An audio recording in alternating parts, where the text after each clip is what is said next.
Half a day. Welcome back to the Guam Guy show. I'm joined with a very special guest in honor of Chamorro month, Mes Chamorro, Dr. Miguet Bevaqua, sometimes unfortunately prematurely known as Tun Miguet.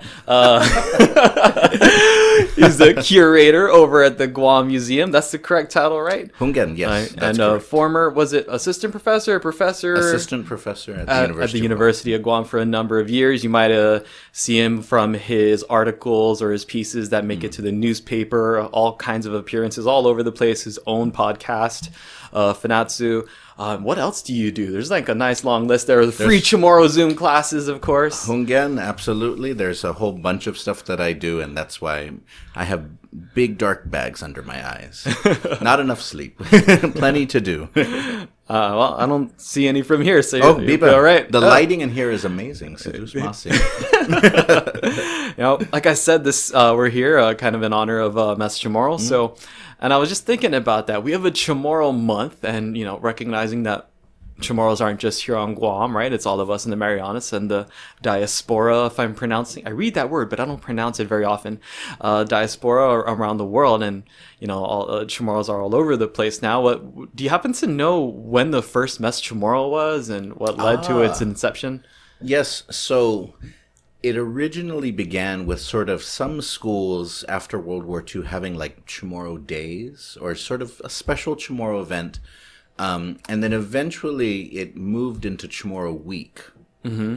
And then later it became Chamorro month. Mm-hmm. And so, so some people who started these types of programs in different places, for example, Dr. Larry Cunningham, he started a program like that down in Agate at the school that he was teaching at. And then when Robert Underwood was at GW, George Washington High School, he and other teachers organized sort of one of the largest sort of activities there for Chamorro Week. And in fact, that was when they did Chamorro Week, this was in the 70s at GW. That was one of the big sort of introductions to the youth of J.D. Crutch. So J.D. Crutch performed at that Chamorro Week celebration. And for Robert Underwood, one of the things that he always marveled at was that the younger people at that time, wanted English music, American-style music. They didn't want Chamorro language music. That was mainly for the older generation. But J.D. Crutch went out there, played music that was rock-infused, rock-styled, but used Chamorro, and the young people loved it. They were like screaming. They were on their feet. Like, they were so excited by it. One other thing that happened at that Chamorro Week celebration was, so at that time, similar to the way it is now, every part of GW had to do something for Chamorro Week. And so some cooked, some did cockfighting. Wow. They always used to do cockfighting as part of Chamorro Week and then Chamorro Month celebrations. Or so if sometimes it was cockfighting and then other times it was just you could bring in your birds but you couldn't really cockfight, or at least not, it wasn't officially approved. So one of the funniest things that happened at that time was that JROTC, the ROTC program at GW, was like, well, what are we going to do for Chamorro Month? And then, Underwood and the other teachers were like, why don't you reenact the Spanish Chamorro Wars? So have like the Chamorros on one side, the Spanish soldiers on the other, and then like reenact a battle. And so what's interesting about that, though... Why don't we do this anymore? What's interesting about that, though, is that when they reenacted it, the students made the Chamorros win and the Spanish lost. I'm totally fine with Tarantino thing. Oh my goodness, that's right. Inglourious Bastards, of course. But so those are the roots. And then eventually, like in the 80s, it gets more formalized to the government as a whole, even businesses, civil society, everyone kind of does a little bit more for around Chamorro stuff. But it has those roots in certain teachers just in their own schools organizing something to commemorate Chamorro culture and history. Man, I'm just feeling like we're missing out. We had like reenactments of battles and stuff. Why don't we do that again? We could bring out the school rivalries. It's like Southern High versus GW versus or Sanchez versus JFK or whatever. That would be amazing. Oh man, that would bring a whole different dimension to it. Yeah. So now we have Crab Festival down in Malesso. This month is postponed to April. So if you're listening to this, you'll still have a chance to get it. They release like a couple thousand crabs, like 2,000, 2,500 like crabs, and you can like catch them, take them home, cook them if you want to. So nice. So we're still doing stuff, but I'm a little hung up that we don't have the reenactments anymore. It's okay. We'll try to bring it back. Maybe for next year, 2024.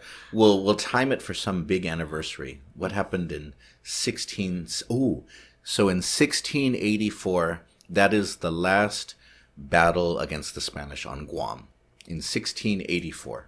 So that would be, it would be like 400 or 340 years later, right? Or something like that. And so that was the last big battle. And it was when the Spanish thought that the Chamorros on Guam weren't fighting anymore, and that all of the rebels had fled to the northern islands. And so the military leader of the mission, a guy named Jose Quiroga, he took their best soldiers that the Spanish had, and he took the best warriors, Chamorro warriors who were allied with the church. He took them all north to pacify Rota, Saipan, Tinian. And what happened was that there was still plenty of Chamorros in Guam who didn't like the Spanish. And so in Apotguan, which is Tamuning, there was a group led by a guy whose name is given as Yura, also Yoda, for Star Wars fans out there. If you're a Chamorro culture lover, but also a Star Wars fan, his name is written down as Yoda, which you can make any connections that you would like to that. Maybe say, maybe he spoke like Yoda with a Chamorro accent.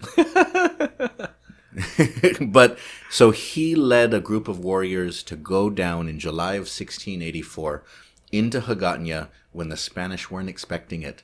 And they set Hagåtña on fire, and they killed some priests, they killed some soldiers, and it was a big victory. It was the last big victory. But eventually, the soldiers that were in the northern islands returned, and one of the things that messed with Yura's or Hula, nowadays we assume that his name was probably Hula, that messed with his potential victory was that Chamorros from other villages on Guam, most importantly the village of Sinahaña, came to defend the Spanish in Hagåtña and said basically, you have to go through us. We will protect them with our lives.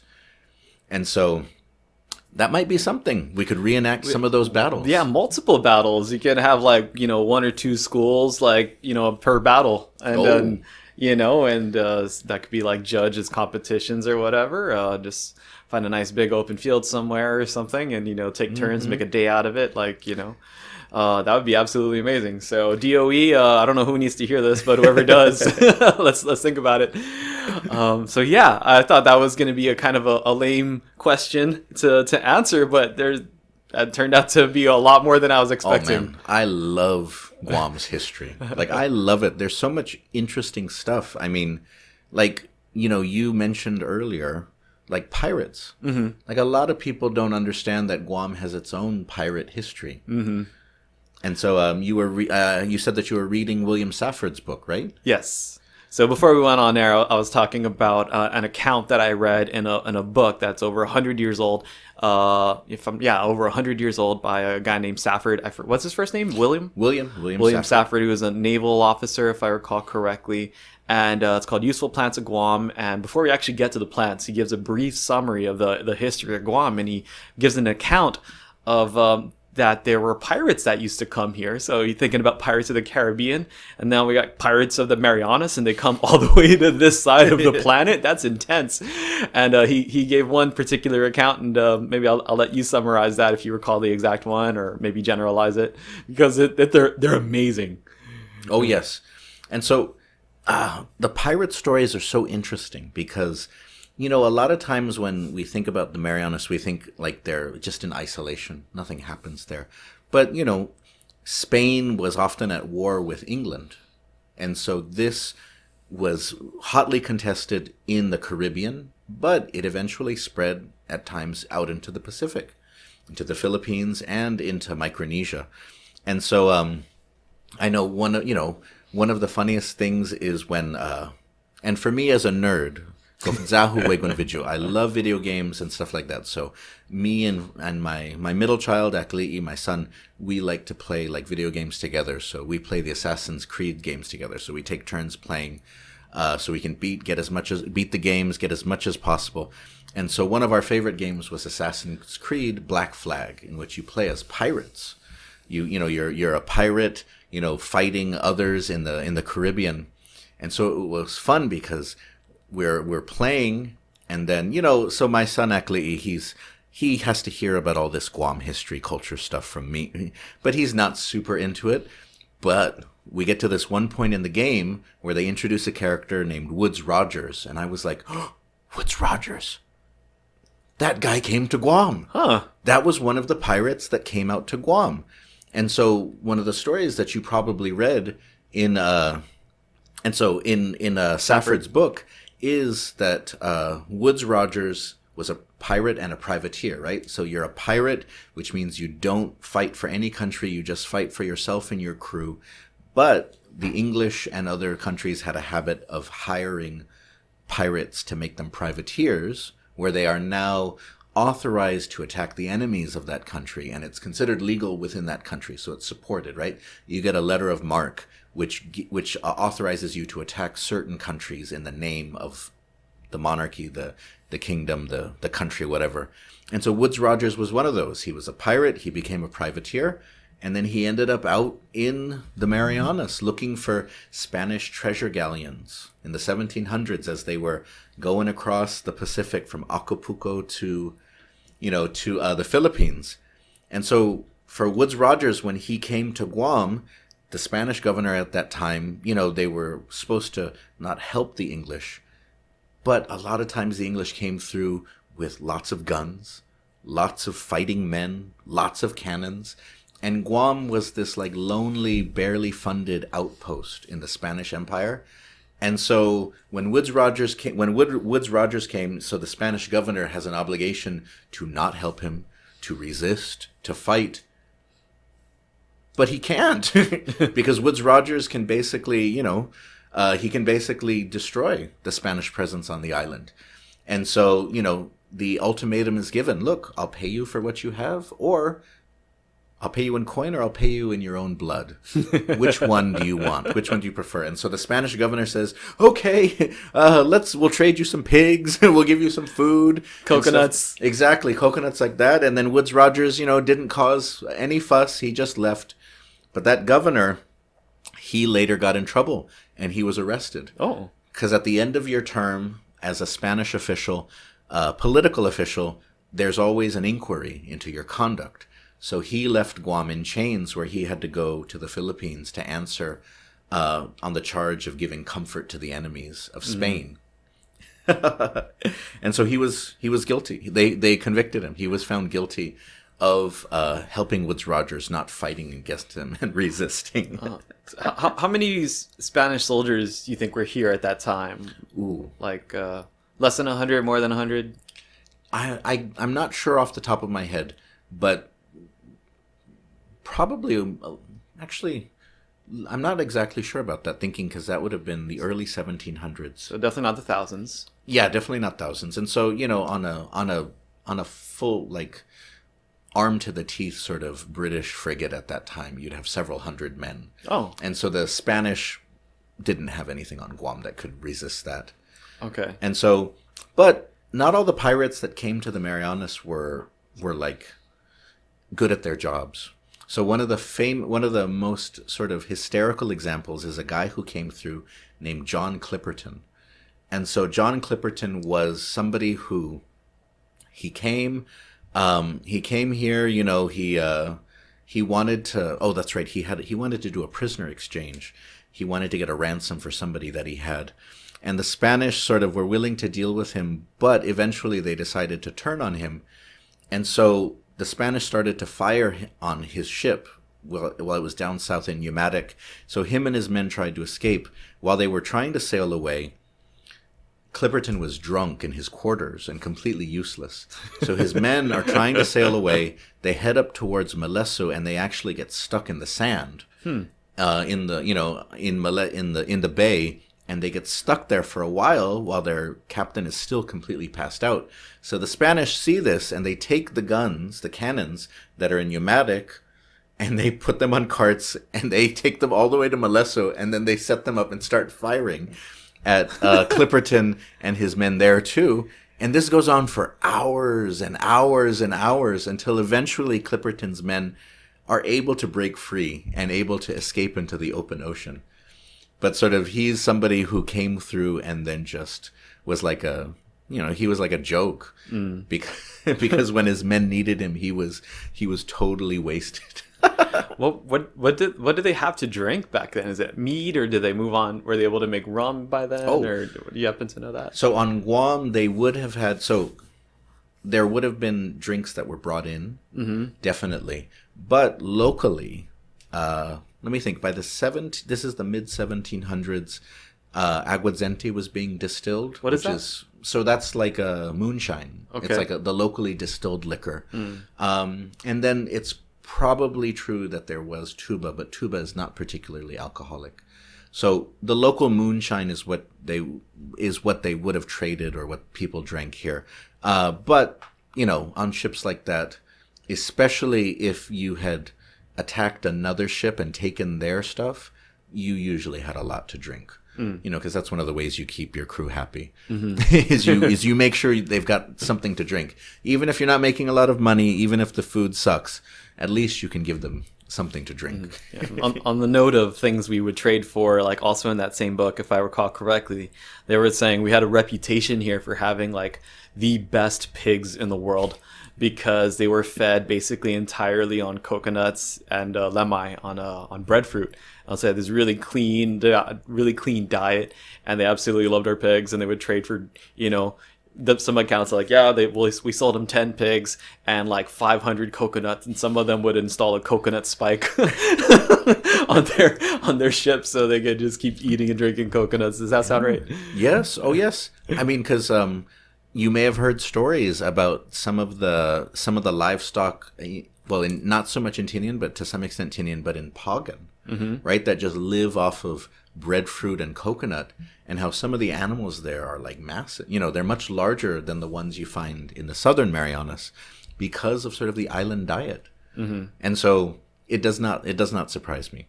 And so, but it is funny though. It is funny. I don't know. There's some people who are talking about like a slaughterhouse on Guam. Slaughterhouses, of course, have major environmental issues attached to them. But I don't know. It might be kind of interesting. There were slaughterhouses here before World War II. The Northern Marianas has talked about sort of a meat industry there. Who knows? Who knows what'll happen? Yeah, I would definitely support that. Anything we can do to increase our like kind of local capacity and ability to feed ourselves, I support, as long as it's safe. And I don't imagine it's that hard to actually do that. It's probably harder to get the permits than it is to actually do the thing to make it, safe for human consumption and safe for the environment. Let's see, anything else about pirates? Because I just remember reading that. I'm like, wow, we had pirates here. It's a strange thing to be giddy about. Oh no, there's so many fascinating stories. There was one that I was trying to remember because hold on, let me open up my notes here, because sometimes especially early on in the early days of Spanish colonialism, people would come through and it was very violent, like against the Chamorros. Because, for example, when Spanish ships would stop in the Marianas, they would often trade with Chamorros, but they would also take them captive as slaves. And so what eventually became known as blackbirding, which continued with different ships in the rest of Micronesia, and even up until the 1800s, other ships would do that, where they would lure native islanders onto ships, knock them out, and then they would wake up after they were already at sea and they couldn't do anything to escape, and they would have to work. Whoa. And so So this is something in the 1500s, for example, that many ships would do, like, and it would be accounted for. That sort of the Spanish would write that they had killed this many people and then they had taken this many prisoner. And so, of course, for those, we never hear what happened to them. Like, did they ever make it back home? They probably ended up in the Philippines? Did they ever go to Mexico, to Spain? Who knows? But so in 1685, so this is still early in the Spanish times, right? This is still technically when the Chamorro-Spanish Wars are just starting to die down, right? 1685. There was an English pirate, a man named John Eaton, and he came to the Marianas, he came to Guam, and him and his men were set up on Cocos Island, and some Chamorros attacked him and his men. And so at Cocos Island, at least that's what he said. So he went to the Spanish governor, and the Spanish governor actually gave him permission to kill as many Chamorros as he wanted in retaliation.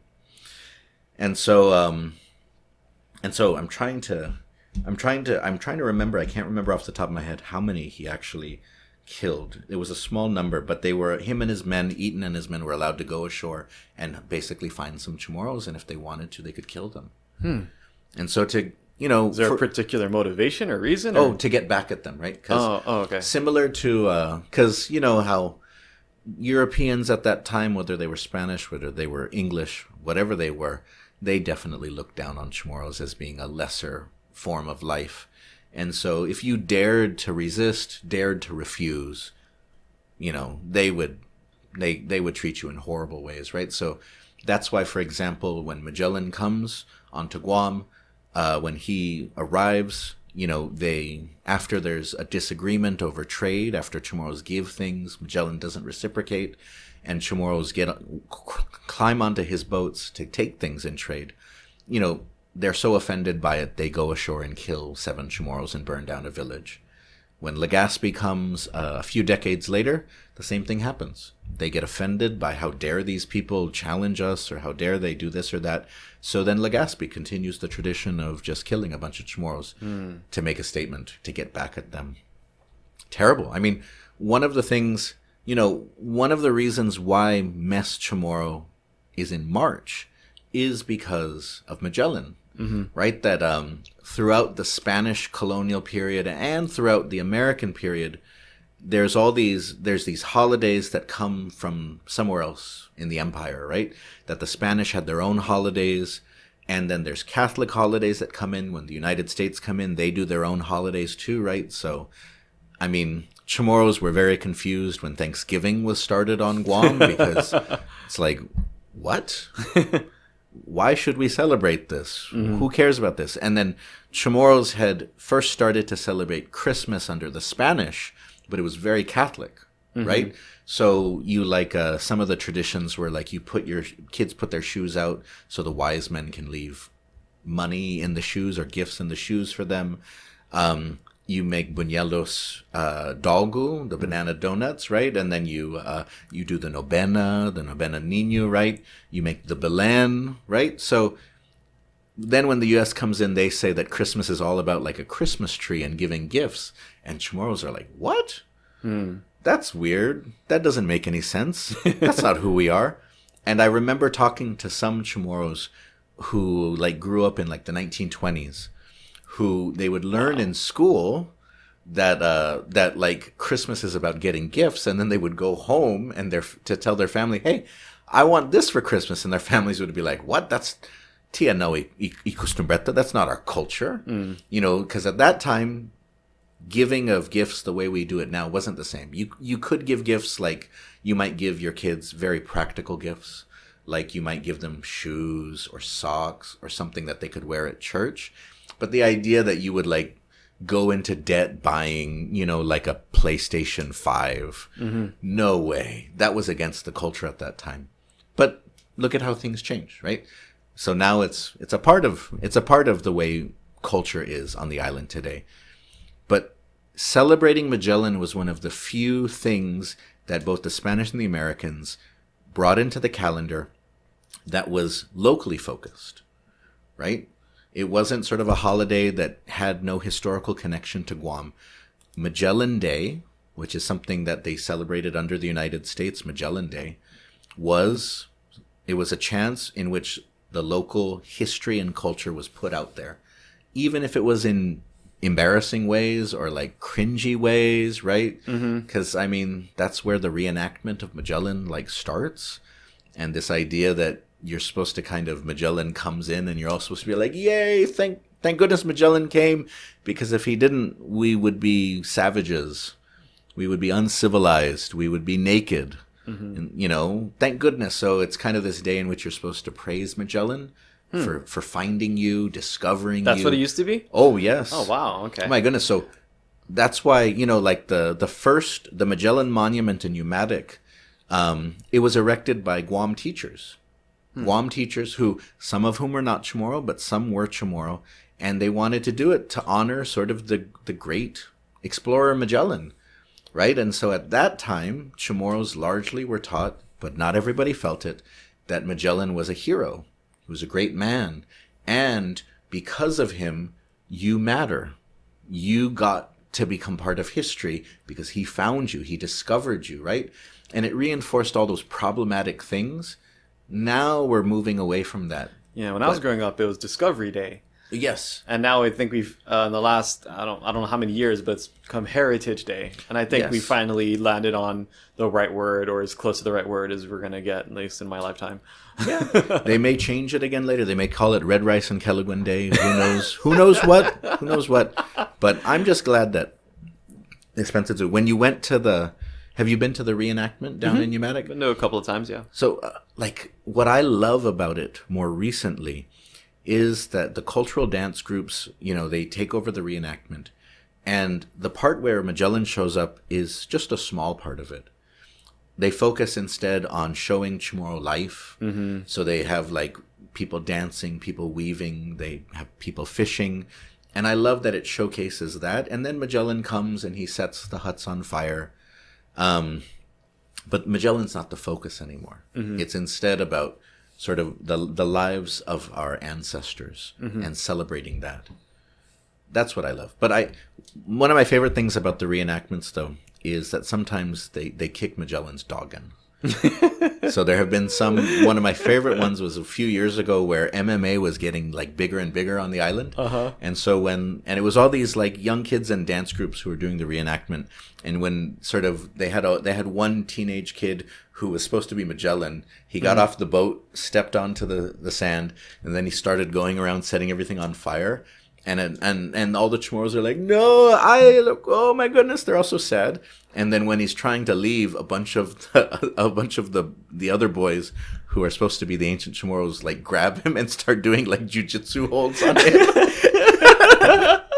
And wrestling him, and then he escapes onto the boat. But I just loved that they brought that into it. It's like, my luck, hey, malago mumu.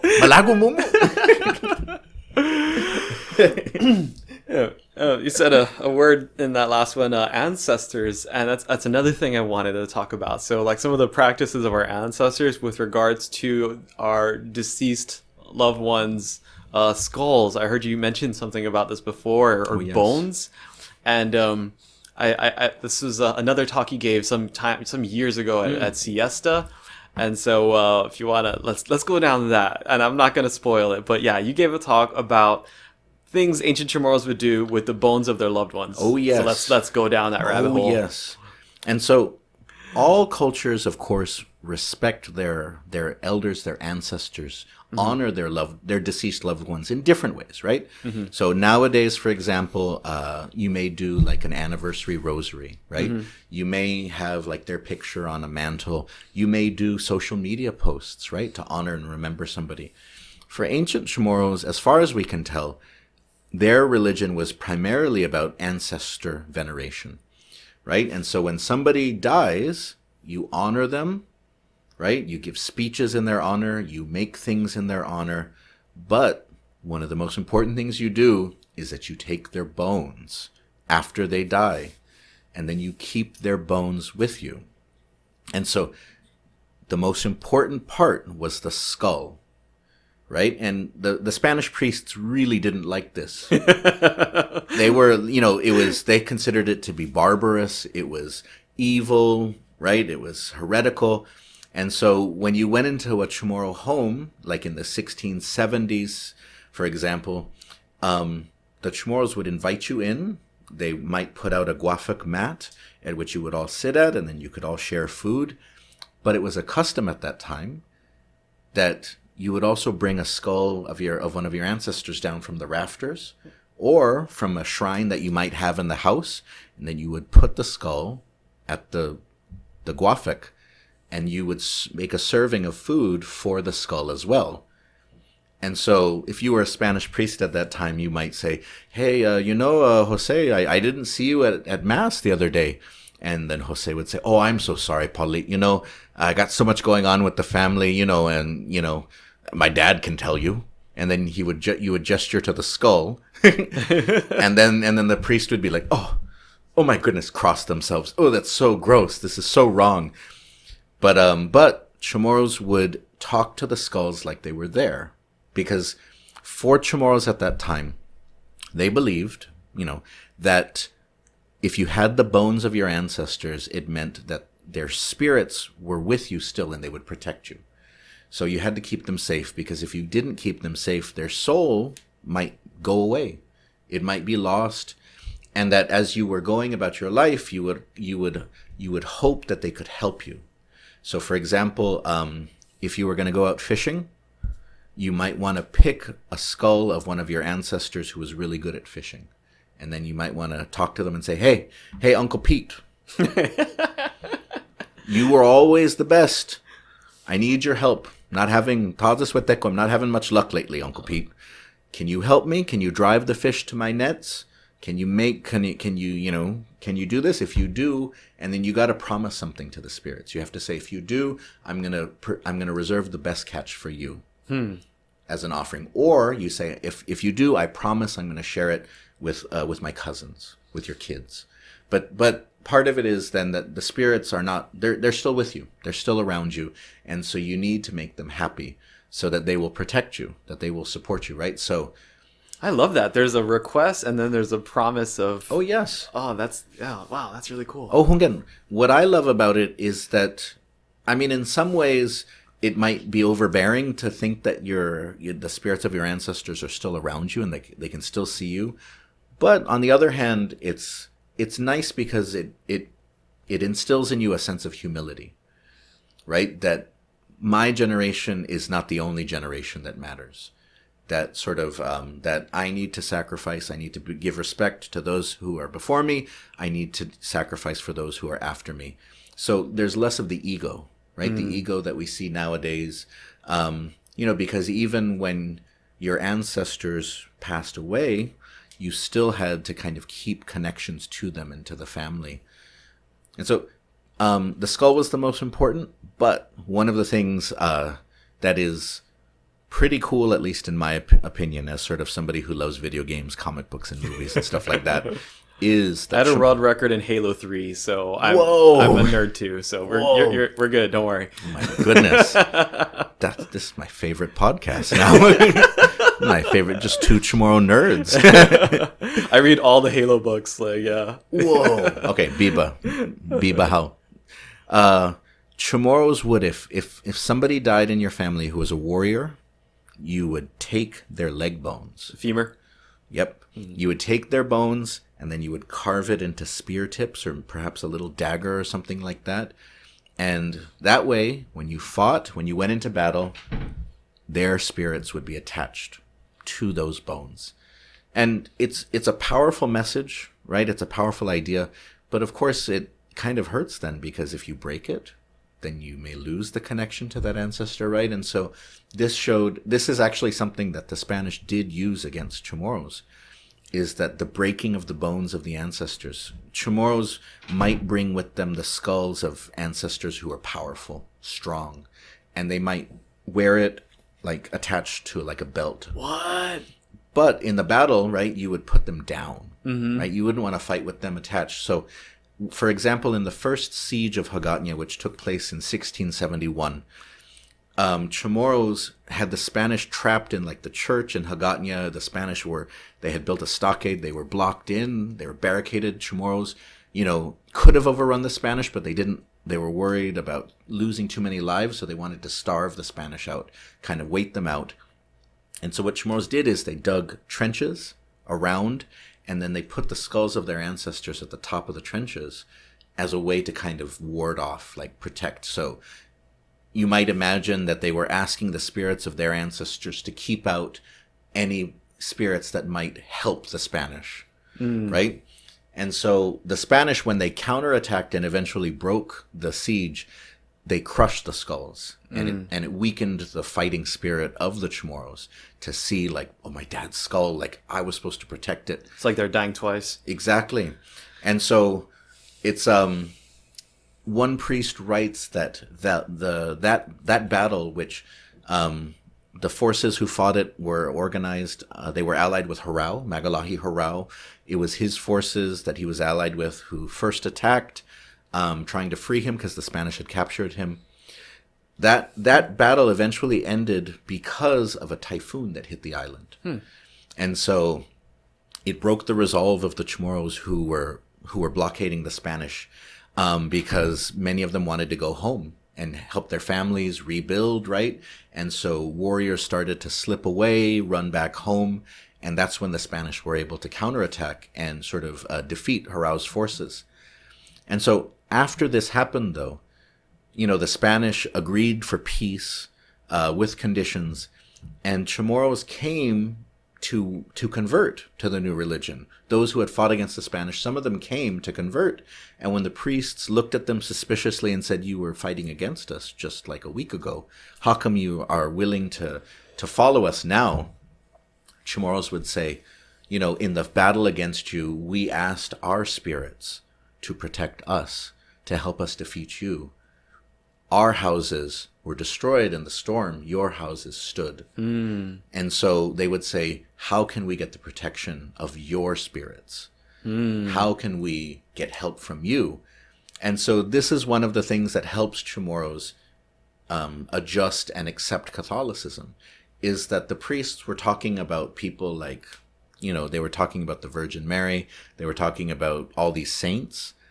And Chamorros most likely initially understood that to mean, oh, these are your ancestors, right? These are the spirits that you ask help from. So this is good, right? Because I see my relatives dying from new diseases. I see my friends that are getting killed by Spanish soldiers. Our lives suck right now because you're taking things away from us. I need the help of your spirits if I'm going to survive this. And so some Chamorros begin to willingly convert, taking on sort of the saints in the same way that they had kind of held on to the bones of their ancestors. And one of the things that's most ironic is because the priests, of course, say that Chamorros are like, they're savage and horrible because they keep the bones of their ancestors. One of the things that the priests did is that they kept the bones of their brothers who were killed in the Marianas. And so, as relics, right? And so in 2015, I remember there was something where... Okay, that was just a few years ago. I'm like... Oh, yes. So, for example, in 2015, there was the skull of Manuel Solosano, who was a priest, a Jesuit priest on Guam, who was killed in Hula's uprising in 1684. He was killed. He was hit in the head, and so it kind of cracked his head. By Chamorros in 1684.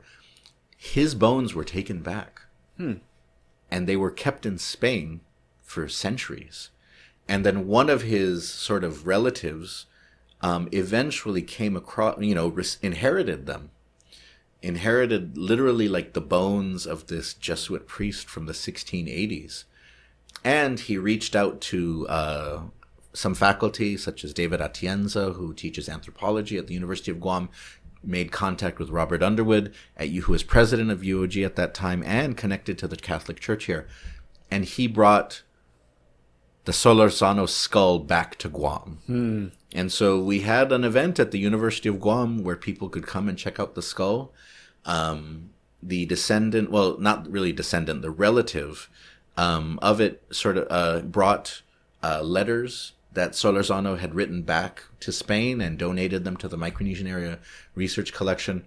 For me, it was a weird moment though, because it's like, man, the Spanish like condemned Chamorros for keeping the skulls of their relatives, and the Spanish are like, oh no, our brother, quick, keep his skull, keep his bones so that we can honor them someday. And it's like, man, colonialism sucks, man. A little hypocritical, isn't it? A little double standard there. Like, it's barbaric, you keep bones, but we're just going to keep this one. But ours are cool. Our bones are cool.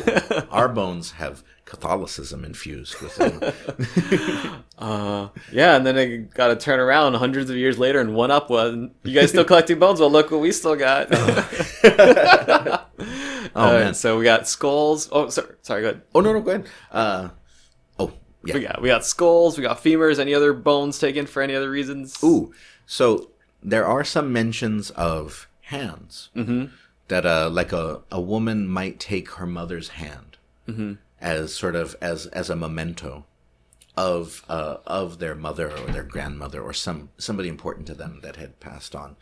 The Spanish don't talk about that as much, as of course they hated the leg bones turned to spears because they believed that they were poisoned. It's unlikely that Chamorros did poison them. It was most likely just that, they Bacteria. were serrated. Yes, exactly, because they were serrated, so they would go in clean, come out bad. And so So we would sharpen femurs and then make them have serrations? oh yes. Oh yes. And so at the Guam Museum we have some, but in the CNMI Museum they have some really nice ones. Oh. With some really nicely carved sort of examples.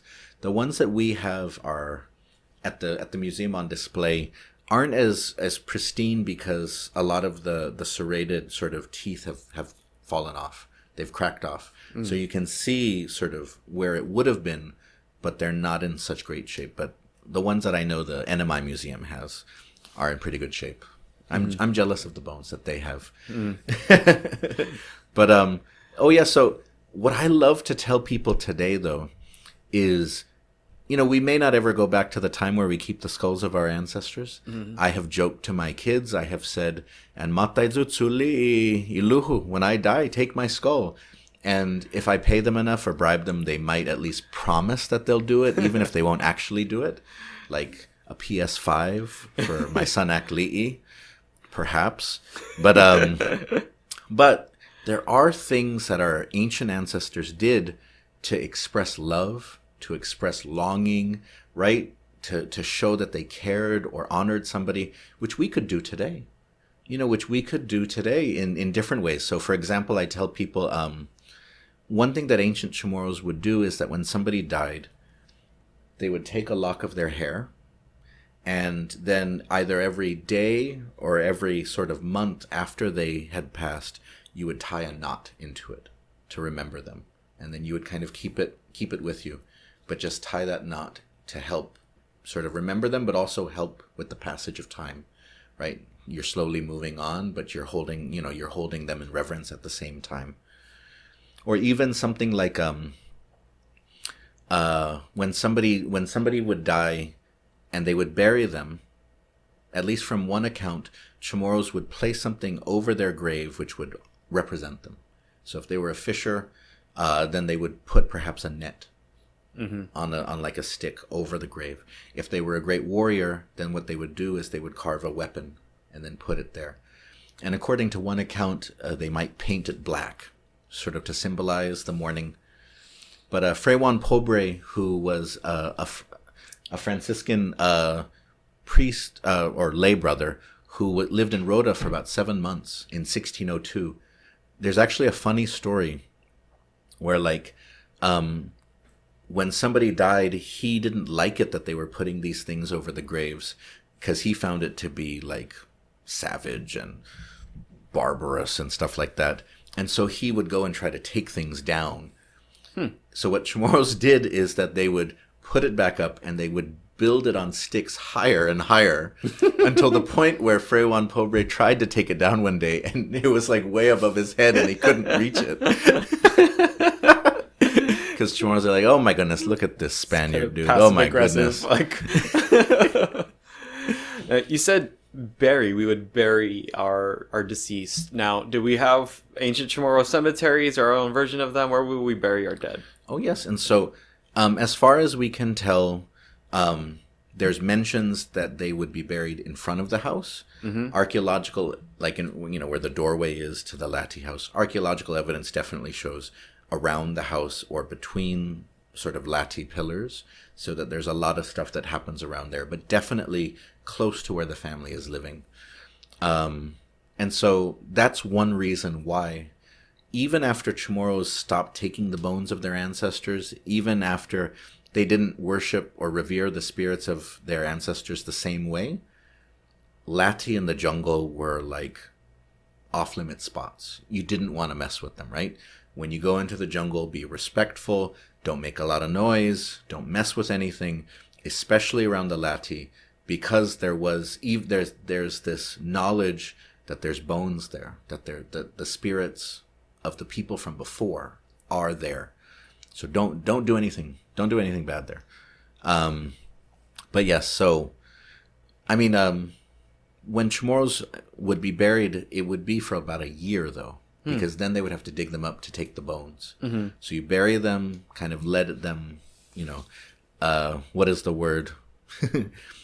Let the flesh go away, you know, for a little bit. Let the bones get clean. Yes, and then you pull it out, and then you take it. But I like one of the things that Chamorros would do to honor somebody that had died. Well, a few things. They would hire people to wail, pay people to cry and to scream and to shout. I think I remember this. Oh, yes. I'm sure you've read it somewhere. I mean, different cultures do it. Like, no, in our lifetime? Like, you think people would do that? They might do that. People some families like it if more people show up. I mean, you pay people to sing, right? Yeah. To do stuff like that. But in some cultures, it's a way of showing respect to the deceased, but also a way of kind of showing others how good your family is, right? So we love our dad that died so much that we hired this family from down in Umatic to wail their doggins off for a whole week during the funeral, right? And people are like, oh man, we got to get a wail, Dad, when you die, I'm going to get a wailing family. We're going to get somebody from Tinian. The Tinian family's great wailing voices, right? And so that's something that you might do. But one of the things that I always found to be very, very interesting was like ritualistic destruction.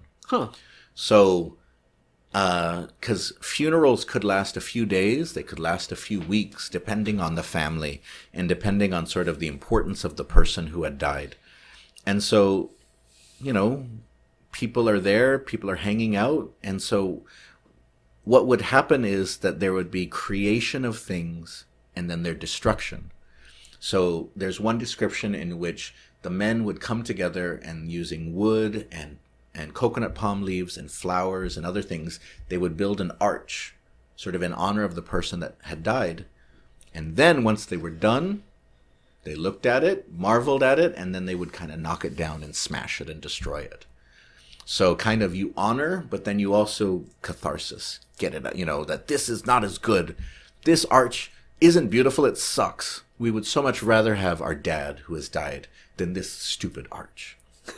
Or like women might come together and they might carve jewelry. This is ancient Chamorro rage rooms. Oh, yes. You got to get it out somehow, right? I think there's a rage room here now for, what is it, the Panic 45? Oh, really? Whatever, or 21? I can't remember the number. There's the, what do you call that thing? Escape room, and I think they have a rage room too now. Oh, my goodness, a rage room. I could be wrong, but I hope I'm right. That sounds so fun. It does Ancient Chamorro rage rooms. Oh, it does sound fun. It's a recognition that part of this was because if you believed that the spirits of those who had died could hear you and see you, then you needed to put up this performance to let them know that they were loved and that the family needed them, right? And so that's why women might come together, make jewelry together, tell stories of the one who had died, and then smash the jewelry. At the end, saying, this is not, how could we make jewelry? We'll never make nice jewelry again now that this person is gone, right? And the few eulogies that we have from that time, from like from ancient times highlight that. They say stuff like, we will never win another battle again. The one who was the sun and the moon and the stars in the sky is gone. We will always be lost. Stuff like that, which is exaggerated in the one hand, but also given the context, when you lose somebody, it feels like that. And so it gets even more pronounced, though, when you connect it to the religion, which was that when somebody dies, you want to invite the spirit to stay with the family. Because it's very likely that at that time, Chamorros believed that spirits that are like in the jungle or in the ocean, which trick you and mess you up, those were the ancestors of people who had not given respect or honored or collected the bones of those who had died. Because there's one account that talks about how Chamorros didn't believe that heaven or hell depended on how you lived your life. Instead, it depended on how you died. So if you died surrounded by your family, you went to heaven. If you died a hero in battle, sacrificing for others, you went to heaven. If you died alone in the jungle while running away from a fight, you would go to hell. If you died alone in the ocean fishing in the rain, you would go to hell. And so... This is ancient Chamorro Valhalla. Oh, yes. And so it's interesting because there's conflicting accounts from the Spanish about what Chamorros believed in. In fact, I was just reading an account the other day, because you're familiar with Fo'una and Puntan, right? The brother and sister, the creation story. There was one Jesuit who tried to rewrite that to say that Fo'una and Puntan were actually husband and wife.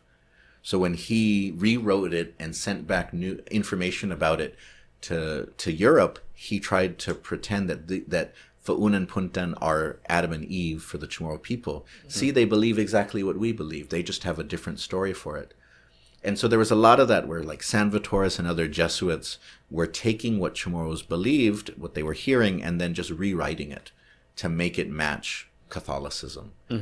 So that's why you can find at least 3 descriptions about what heaven and hell was. 3 different descriptions of what heaven and hell was to the Chamorro people. And so one of them is what I just mentioned. Another one basically says that heaven means you always get food. There's no one starves. All your relatives are there. And then one version of hell is, of course, the one that Sanvitores writes about, which is there's a god Chaifi who takes your souls and then has a big fiery cauldron of lava, and he torments your soul in the lava. He has a big anvil and a hammer, and then he pounds your soul and tortures and puts it into torturous deformed forms and stuff like that. That's Sanvitores describing what we say one version of hell was? Okay. Yes. Sanvitores said that. And it's really suspicious because probably not. Because have we seen lava? Well, yeah. Or no, we would have. But what makes it weird is sort of the idea of the blacksmithing aspect, right? But lava definitely could have been familiar, but sort of the other part, it's straight out of like the devil and Christianity. And so that's why looking at these historical accounts is always a little bit tricky, because the Spanish will say something and then you wonder, how much can we trust this? Because somebody like Sanvitore... So I mentioned earlier the account of Fray Juan Pobre, who was in Rota for 7 months in 1602. One reason why a lot of historians like his account is because when Sanvitores came 66 years later, Sanvitores was the head of a mission that needed funding, that needed support. So everything he wrote back about was designed to get more support. There's some motivation there. So Sanvitores says, oh my goodness, there's 100,000 people here. Right? And Sanvitore says, everyone wants to become Christian. They're throwing their babies at us. Right? Oh my goodness. Every day, more and more people want to sign up. And then there's the descriptions of Chamorro culture, which basically say, they already believe what we believe. It's just a little bit different. They're perfect for the doctrine of our religion. So Sanvitores is invested, very prejudiced in terms of what he wants to say. Fray Juan Pobre was somebody who... he really wanted to bring his religion to the Chamorro people, but he and another priest just chose to jump ship when their ship stopped in Rota. And so Fray Juan Pobre had a knife, and there was Chamorros who wanted to trade, so he held out the knife, and the Chamorros kind of moved closer in their canoe to try to get it, and then once they were close enough, he just jumped in. Literally jumped ship. He literally jumped ship, and then he went ashore. And so he still has some of the potential biases that others do, but he lived amongst the Chamorro people as an outsider. He wasn't there. He didn't have any power, right? He couldn't understand the language. So you can trust a little bit more what he says, because he's not necessarily writing from this position where he wants to propagandize things. He's not sort of a PR manager. Mm-hmm. And he also had other people who were shipwrecked in the Marianas who could speak Chamorro, who helped him, who guided him, who could give him a more inside view of the culture. Right? And so that's why the Fray Juan Pobre account has so many amazing stories in it, because he was in Rota, and like it's one of the first times where Chamorro first names are written down, because Fray Juan Pobre writes down all of the names of this one family who's important in the island of Rota. Because what Spaniard would write down names before that? Didn't matter. They were all just savages, right? But yes, if you haven't ever read the Fray Juan Pobre account, I encourage it. Mm-hmm. I encourage it. I'll send you a PDF for it, because it was funny because recently there's Senator Dwayne San Nicolas was introducing a bill about caning as a form of punishment, right? And so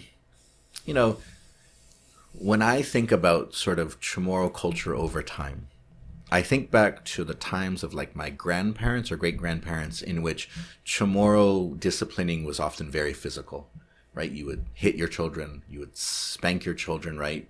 There was a lot of corporal punishment involved, right? Did you ever experience that where you had to go and get like the switch or get the belt that somebody would hit you with? Yeah. So my dad passed when I was still quite young, so it was the oldest brother's job to do the disciplining, right? And so he'd be like, Farron, go and get my my younger brother would be punished, and he's like, go get my Balenciaga belt. And I'm like, yeah, because nothing says pain like Balenciaga. And then you have to develop all the strategies, like you move when the belt hits, you have to move with it, right? So like slow down the relative speed, and hide like your notebook inside your underwear, and hope they don't notice the sound. Okay, so you are a pro at this. And so when I was talking to Senator San Nicolas about that, I was trying to get him to see sort of the longer view, is that Chamorro culture, like under the Spanish, was very, it did get, it had a lot of that anger, aggression towards children, right? The Serena story, for example, right, is that sometimes people think that the Serena story is about children, you should obey your parents. But in truth, the Serena story has this element to it where it's like, parents, don't traumatize your children, right? Because if your child is sort of disobedient like this, what should you do? Should you curse her forever just because she likes to go swimming and sometimes she doesn't do her chores? So it's really actually about balance, not sort of taking out all of your anger at once against a child, because as a Chamorro saying goes, with that story, Pinepetra y patgun nui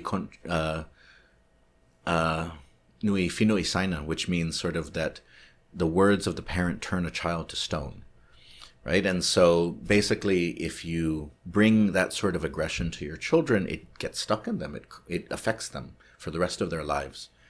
And so Fray Juan Pobre, when he describes Chamorros and how they raise their children, he's like amazed, because he says they never hit their children. They never yell at their children. And he describes some ways that they try to discipline them. But first and foremost, what they do is that if a child is acting out, they kind of ignore them for a little while, but then they engage with them to make them feel equal to others, right? Because a lot of sort of disobedience really just stems from kids feeling like no one cares about them, like feeling sort of unvalidated and stuff. And so I always love the Farron Taijeron account because it's filled with all of these snapshots into what Chamorro life was like back then. And things have changed, but there's still beautiful things that we can find in there, and we can think about, is this something that we may want to bring back, right? And so is this something that would enrich our lives today, to learn from our past, from our ancestors and how they lived? Is this something that might fulfill us today as well? And so I highly encourage, if you haven't read the Farron Taijeron account, to read it, because it has all of these amazing little stories about how Chamorros lived at that time. Yeah, that is really interesting. So, like, I had a reaction to that when I saw the headlines, of a senator trying to introduce a caning bill, like, as punishment. And my reaction was actually kind of really soft. It was kind of funny because I thought about this before. Let's just say a mutual acquaintance was on Facebook one day and talking about traditionally punishing, people who violate, let's say, fishing in the marine preserves, for example, or whatever. It says, well, maybe we should use a traditional punishment. And my reaction at the time, this was years and years ago, was like, wow, what a dumb thing to say. What a dumb reaction to have, right? And then I was thinking about it some years later, and like, if you ever go through certain parts of Southeast Asia, Malaysia, for example, and you look at the immigration card or customs card, and it says, like, if you bring this in or you're caught, like, the punishment is death, right? And my reaction to that, I noticed, was quite different. My reaction was like, all right, you have my complete attention and full respect right now. And I didn't think it was savage or anything. So I wonder how much of this is just, other influences that are changing us. And I don't want to say it's more or less valid, but I want to say when I saw that, I'd be like, I'm somewhat supportive of some, like, traditional punishments, but we can keep that traditional system. We're gonna have to bring that into the legal system.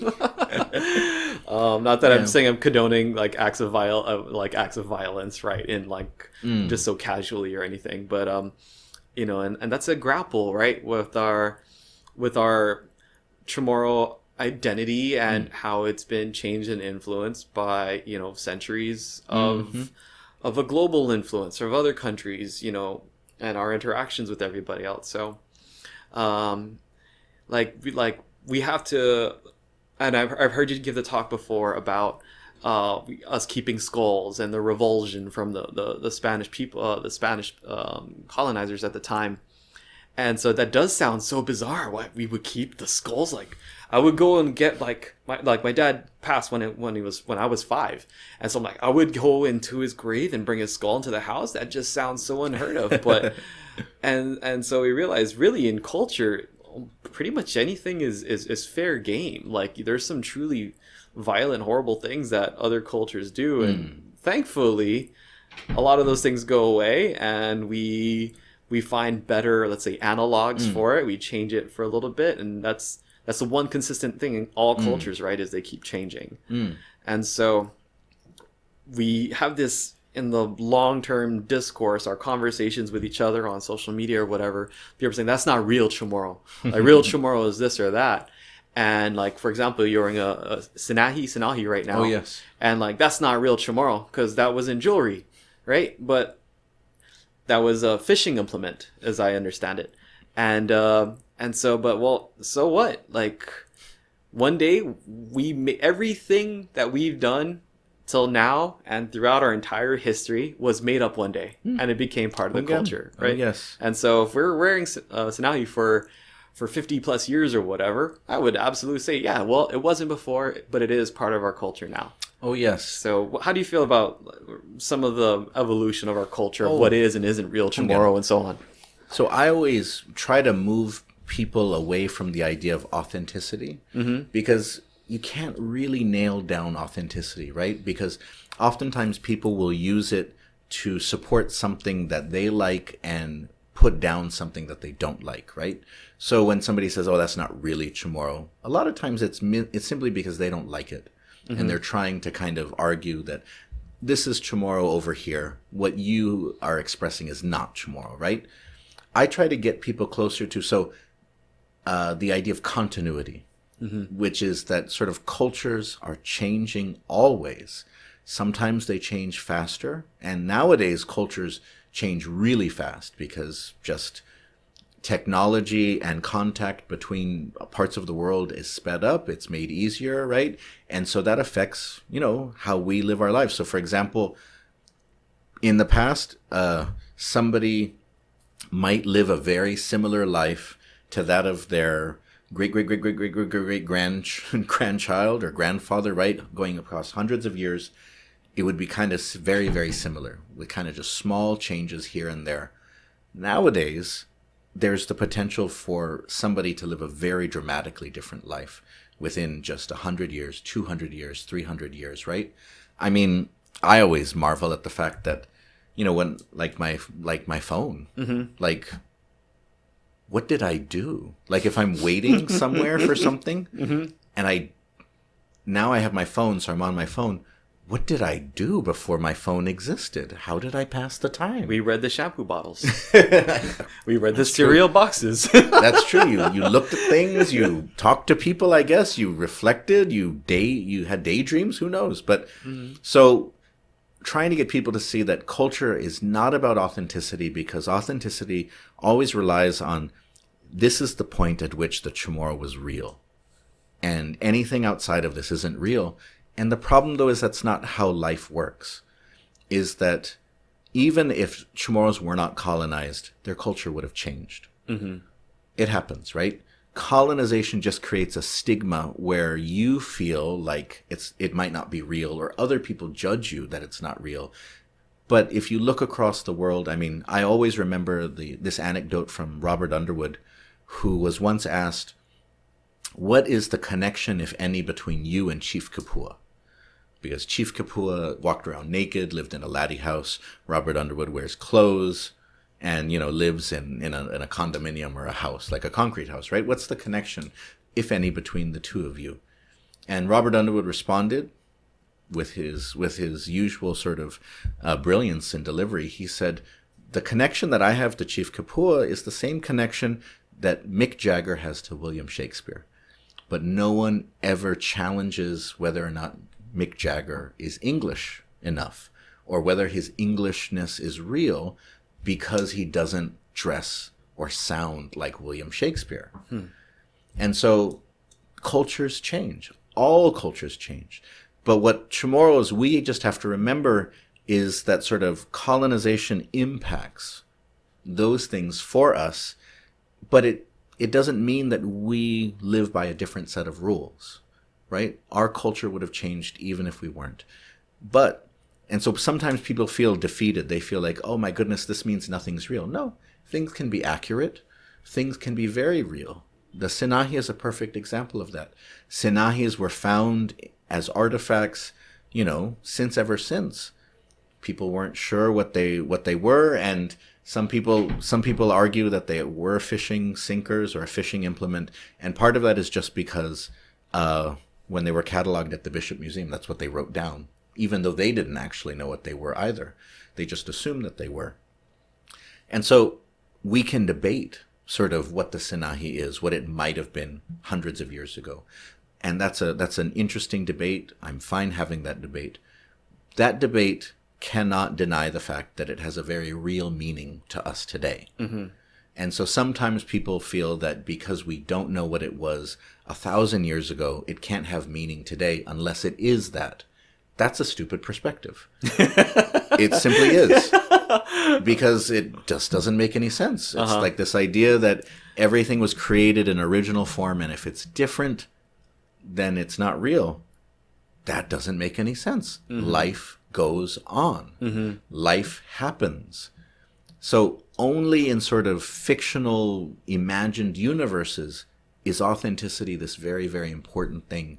And it's usually just ideological or political, that you want to say that something. So, I mean, my last name is Bevaqua. People say that I'm not a real Chamorro all the time just because of my last name. And it's funny because sometimes it's non-Chamorros who say it. Sometimes it's Chamorros. People who have the last name Cruz say, your last name's not even really Chamorro. And I just want to say, you know what? I mean, your last name isn't ancient Chamorro either. So for me, I don't want to challenge whether you are Chamorro or not. If you've got any Chamorro blood in you, you've got a claim to be Chamorro. I'm not going to tell you how to live your life or what's real or not real about your culture.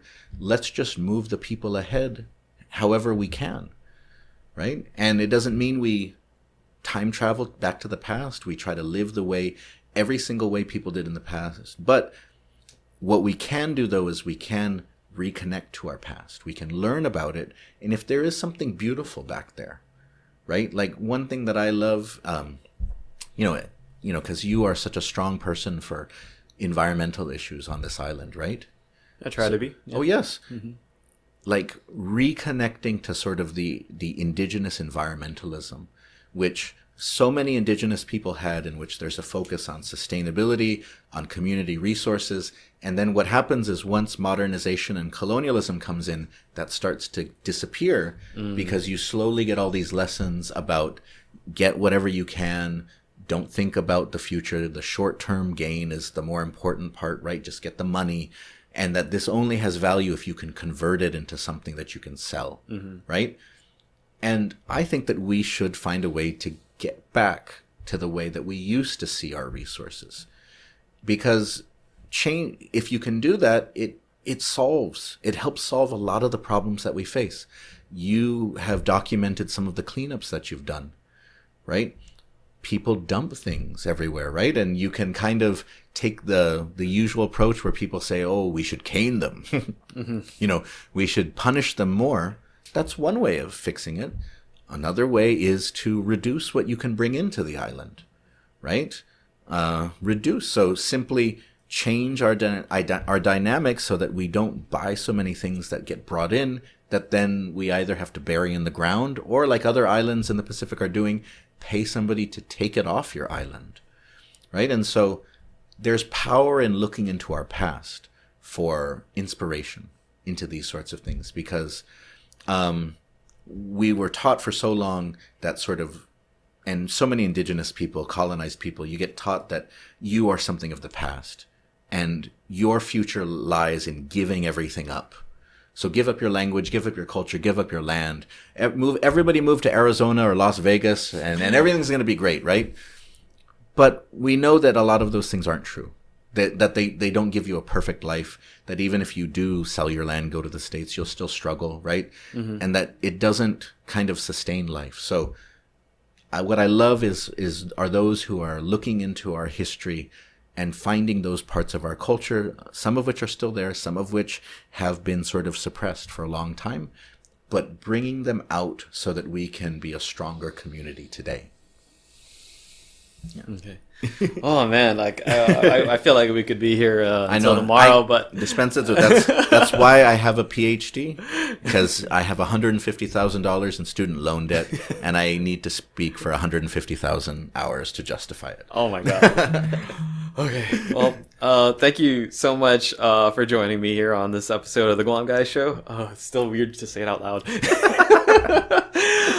So yeah, if you like this podcast, I'm on, I think, Spotify, YouTube, and Apple. If you want to support it, it's you can go patreon.com/the Guam Guy, and I think we're my very first supporter, if I'm not mistaken. Happy to support, Mago. Thank you so much. And you're on, if you just Google this guy's name, you're going to find a lot. You can find everything, really, and his own podcast, too. And if people want to find you, is there a specific link or Patreon or anything you want to direct people to? Because you're just this incredible living resource, and this is just a taste of it. This is really just a taste. It just goes on. And it's such a shame, too, because on your own podcast, you're interviewing other people, but as I want to hear is what you have to say. So, like, when I go on your podcast, I'm like, woo, I get to talk a lot.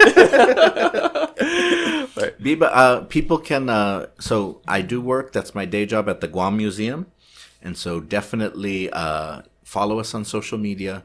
I post every weekday, or me or one of the other staff, we post things about Chamorro past, history, interesting sort of facts and tidbits. There's the Guam Bus. Me and my brother have the Guam Bus, which is a company where we publish Chamorro books, comics, learning resources for the Chamorro language. The guambus.com is where you can find more information. And Farron was one of my guests on the Fanatsu podcast, which is a podcast that I help run. And so you can definitely support there. I support everybody on Patreon who's got a Guam or Chamorro connection. And so I'm happy to support Farron here. There's just a few people that are active, like Farron the Guam Guy, Pulan Speaks, and so on. And so, if you know what Patreon is, then support, because this is how you get critical knowledge. This is how you get voices from the community out there through venues like this. And so I appreciate you. Huagradesi haunay no kumbira zumagi inviting me on. Thank you so much. Thank you too. Appreciate you too, man. So that was it. And thanks for joining, and we'll see you on the next one.